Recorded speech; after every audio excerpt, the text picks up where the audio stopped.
both of those documents and the product of these discussions will have to come back to both city councils for their adoption and deliberation and potential adoption in a public setting.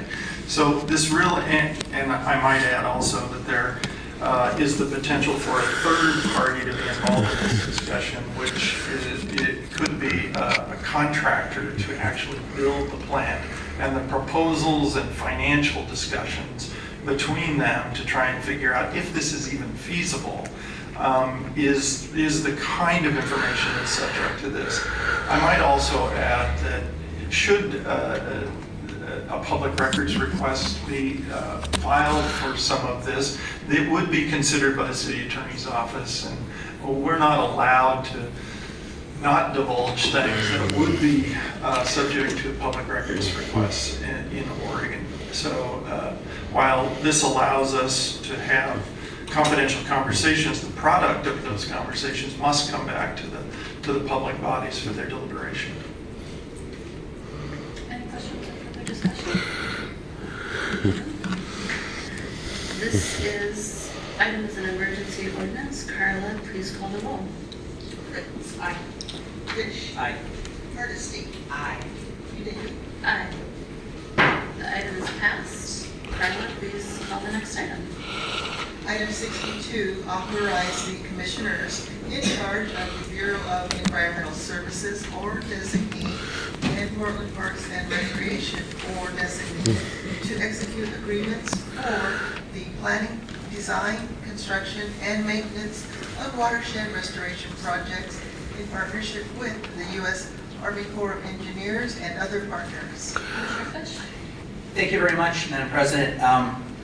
Colleagues, each of us set priorities and goals for each year. And two of my priorities are to lead an effort to convert brownfields to productive use, particularly in areas that have experienced the negative consequences of vacant land that's polluted, and to do so with an equity lens that ensures that there's a community benefit when we make these transitions. And the second priority I have is to continue to build on an extraordinary partnership which we have with the Army Corps of Engineers, which allows us to welcome juvenile salmon back to the city and meet some of our obligations under the Endangered Species Act. This is one of the shining examples of what partnership looks like, and I'm very pleased to introduce this ordinance, which lays forth the next series of steps in the Willamette salmon restoration projects and help us move forward to recover salmon that are protected under the Endangered Species Act. And sometimes we're asked, what's the benefit of restoring our rivers for salmon? Well, in addition to the fact that we're required to under federal law, what we're also doing is restoring our waterways for people. Not only are salmon integral to our cultural heritage, but the health of salmon is one of the clearest indicators of water quality in healthy rivers. Now, we have a lot to do, left to do in our community, but we're building on a record of success, and we have a unique record of collaboration with the U.S. Army Corps of Engineers on salmon restoration, deploying their construction expertise and in securing substantial federal dollars to move these projects forward. Just this fall, I had the opportunity with community partners to celebrate the completion of our most recent collaboration, which is the construction of a salmon subway at Oaks Bottom Wildlife Refuge. That restoration project reconnected the river and the wildlife refuge for the first time in a century to benefit juvenile salmon and many other wildlife species that rely on Oaks Bottom. The Parks Bureau manages Oaks Bottom, Environmental Services led the project management, and the Corps managed the construction. That's what deep collaboration looks like. Before Oaks Bottom, the same partners restored Crystal Springs Creek, a project that Commissioner Fritz had a big hand in. And just this winter, a city engineer who helped design the culverts at Crystal Springs was out on a Sunday run and looked down at the creek from one of the culverts. He saw a pair of salmon spawning and captured it on film. These projects are working at a very high level. We can be very proud of them. We now have a unique opportunity to seek federal funding for a package of 5 new restoration projects under WRDA, the Water Resources Development Act, a little-known acronym, but for Portland, a fantastic opportunity, and thanks to our congressional delegation for keeping the eye on the ball. And we'll be hearing from Caitlin Lovell in a moment, and I understand she's getting on a plane either today or tomorrow to go back to DC to do some additional lobbying. So I'm going to introduce Caitlin Lovell, the Environmental Services Science Integration Division Manager and a great champion for this project. Emily Robb, Portland Parks and Recreation Senior Planner, who is also a great champion. They're here to give us a brief presentation. And colleagues, before I turn to our guests, I have a substitute that I want to hand out. If you could pass this down.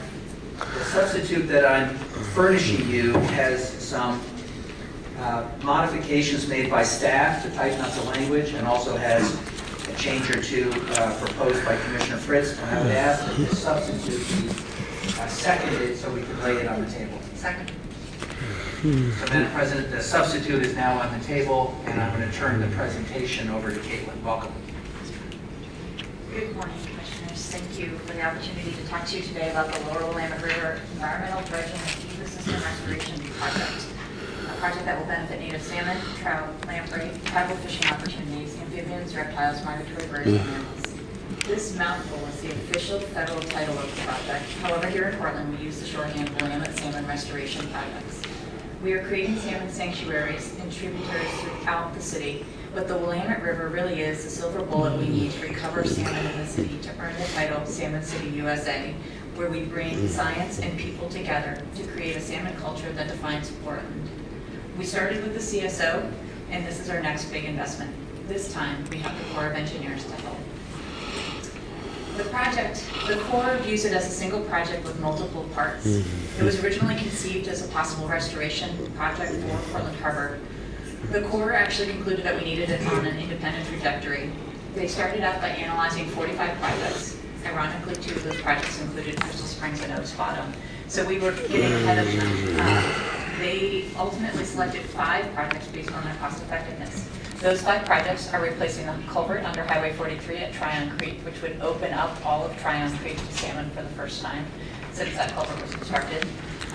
Reconnecting Oaks Crossing adjacent to Selwood Riverfront Park. It's sort of a mini Oaks Bottom project, sibling project. The BES plant, there's a wetland next to the BES treatment plant that would be reconnected to the Columbia Slough. Kenton Cove is a small alcove in front of Portland International Raceway that would be restored in stream and revegetated, and then some side channels at Kelly Point Park. This package of projects was approved by Congress and signed by the President in 2016. We are awaiting federal approval. All total, the project would include 74 acres of habitat, 2.7 miles of restored stream, and result in 1,430 habitat units. I know that's a vague term, that is what the Corps uses to measure the benefits. In total, it would cost $30 million, and that was in 2015 dollars. This package represents the 4th partnership with the Corps of Engineers. It is the largest and by far the most complex, but we have many lessons learned from our past partnerships that position us both to succeed. BES served as the non-federal sponsor in the Columbia Slough, while BES and Parks jointly served as the non-federal sponsors in Crystal Springs and Oaks Bottom. As Commissioner Fitch stated, these projects have been great partnerships for salmon and are a welcome example of a federal program where we've been very successful in securing substantial federal funding, about $15 million to date. Salmon are the primary indicator of a clean and healthy river, and a healthy environment supports a healthy community physically and economically, and these projects serve as prime educational opportunities throughout the city. I would like to note, however, that it's possible that not all of these pieces will be built. There's still a lot of design work to be done, and depending on the Corps' timeline and funding, both Corps and BES will need to agree, especially on when and how to proceed with Oaks Crossing and Kelly Point Park, both because of potential funding availability as well as potential changing site conditions. The role that Portland plays in this is as the official non-federal sponsor. Our obligation is 35% cost share, and in this case that is estimated to be a little over $10 million. And our primary responsibilities include securing the actual sites, doing the permitting, pre- and post-project requirements. A key effort is securing partnerships, and I'd like to call out here in the audience today is the Johnson Creek Watershed Council Executive Director, Daniel Meeker, who's the key partner in the Crystal Springs projects, and Mike Haug with the Urban Green Spaces Institute, who was a champion for decades for the Oaks Bottom project. They will be joining us after this presentation. And then, while Congress has officially approved the project, they have not yet allocated funding. So much like we're asking you today to give us the authority to enter into agreements with the Corps, you will retain the ability to approve budgets annually. You will also retain the ability to approve our federal agenda annually, which would include requests for funding. We are working currently, as Commissioner Fish said, with the Office of Government Affairs to influence this year's federal budget to get us started on the design work and ultimately construction. Of the 35% cost share that we have, it is estimated that the value of our lands, easements, and rights-of-ways would account for $9.3 million of that. So the actual financial outlay would be satisfied through work in kind and cash, and we estimate it to be less than $2 million for all 5 projects. And colleagues, in the red line version of the substitute ordinance at paragraph 11, we've made clear that the vast majority of the city's estimated cost is satisfied by through a credit to the value of lands, easements, and rights of way. So our actual out-of-pocket cost in terms of the overall projects is extremely modest. And again, we would come back to council through the normal budget process and through the normal order to seek authorization. Commissioner, presumably staff time would count into the remaining 2.5 million? Yes. It's been very valuable. The federal share of this would roughly be about $19.6 million. So what we need from you today is approval for the authority to enter into these agreements with the Corps and other partners to execute these projects. We are not asking you to bind future councils. We will be coming back annually for budget approval. The types of agreements that need to be quickly executed or amended include things like the Corps private partnership agreement, real estate agreements, access agreements such as the one we entered into with Dick Samuels for the Oaks Bottom project, and many other elements of the project that the city leads in order to keep the project on time and on budget. This authorization gives the directors of BES and Parks the authority to enter into these agreements, but those cost agreements are dependent on council approved budgets. Thus, you're not asking to bind future council. This is just a recap. We are federally approved but awaiting appropriations. We can, through this authorization, enter into some preliminary work such as access agreements, some survey, and some geotechnical work. BES has approved the funding in its 5-year capital budget that will be coming to you as part of the budget process. And as I mentioned, BES and Parks will annually seek funding for these. So this is not new. This is actually a renewal of an authorization that council granted to us earlier in 2010 that we used to successfully complete the Christie Springs and the Oaks Bottom project. So I just want to touch on those 2 projects really briefly. The Westmoreland 206 partnership with the Corps replaced 3 culverts at Southeast Umatilla, Southeast Tenino, and Southeast Tacoma. It created the Brandon Natural Area, and most visibly, it transformed Westmoreland Park into a new playground for salmon and people. Family is here to talk about the Oaks Bottom project. Thank you. Good morning, Council. As you heard from Commissioner Fish, the Oaks Bottom project reconnected the Willamette with Oaks Bottom Wildlife Refuge. This took 10 years of planning, and in short, finally, we were able to upsize the culvert under the Springwater Trail and Railroad, remove a mini dam, recontour the channel, and restore native vegetation. Our relationship with the Corps started with a 2011 ordinance. And because of all the changes and the stops and starts, we were able to be nimble with the Corps as they changed authorities and funding sources. It was a stop and start project. And with all of that happening, it allowed the city to fill the gaps because we were flexible. We were able to negotiate directly with Dick Samuels for a 30-day railroad closure, while the Corps and the contractors could use that to haul. Similarly, as you may have heard, we had to close the Springwater corridor for 4 months. But because of our outreach and public involvement, we were able to fill those gaps and have detours and keep all of our commuters going. Our fish experts also conducted the fish salvage, an effort to save fish and aquatic animals in the project site and transport them out of the construction zone.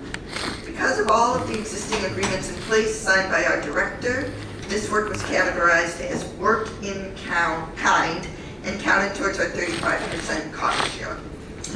We will also be having a nice viewing platform that will be built along the Springwater that's happening in April as part of the project, a big recreation boost. We are excited about the prospect of adding more projects like Oaks Bottom to the Willamette River, continue moving forward for a clean and healthy Willamette for people, fish, and wildlife, and we rely on these authorizations to be able to continue our financial advantage partnership with the Corps. I also just want to note that ultimately, the reason we